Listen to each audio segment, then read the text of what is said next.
जग में भेटतौ नहीं एहन कोनो ठाम रहो समान, जग में भेटतौ नहीं एहन कोनो ठाम रहो समान। छैक अद्भुत अपन मिथिला धाम रहो समान, छैक अद्भुत अपन मिथिला धाम रहो समान। जग में भेटतौ नहीं एहन कोनो ठाम रहो समान, जग में भेटतौ नहीं एहन कोनो ठाम रहो समान। छैक अद्भुत अपन मिथिला धाम रहो समान, छैक अद्भुत अपन मिथिला धाम रहो समान।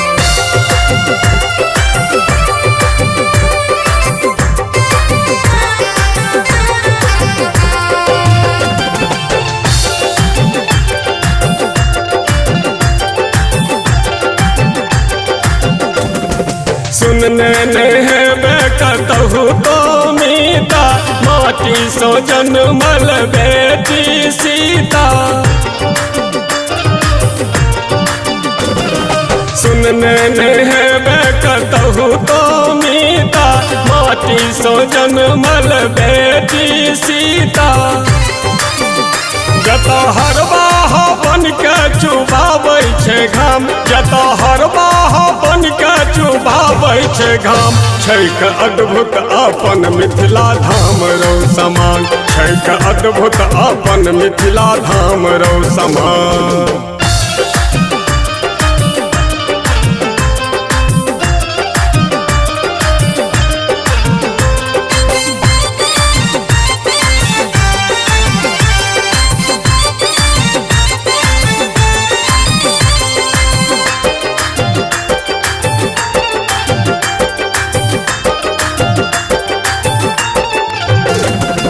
सामा चकेवा के सुंदर कहानी, भाई बहन के प्रेमक निशानी।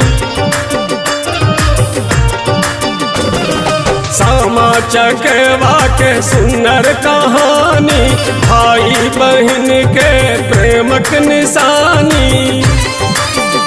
जता झरकै छै चुगला गामे गाम रहो समान, जता झरकै छै चुगला गामे गाम रहो समान। छैक अद्भुत अपन मिथिला धाम रहो समान, छैक अद्भुत अपन मिथिला धाम रहो समान।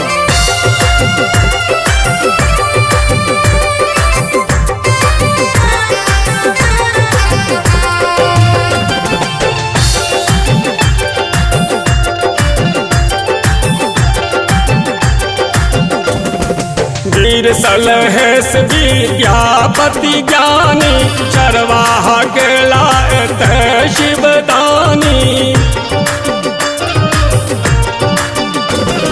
वीर सलहेश विद्यापति ज्ञानी, चरवाहा के लायत शिवदानी।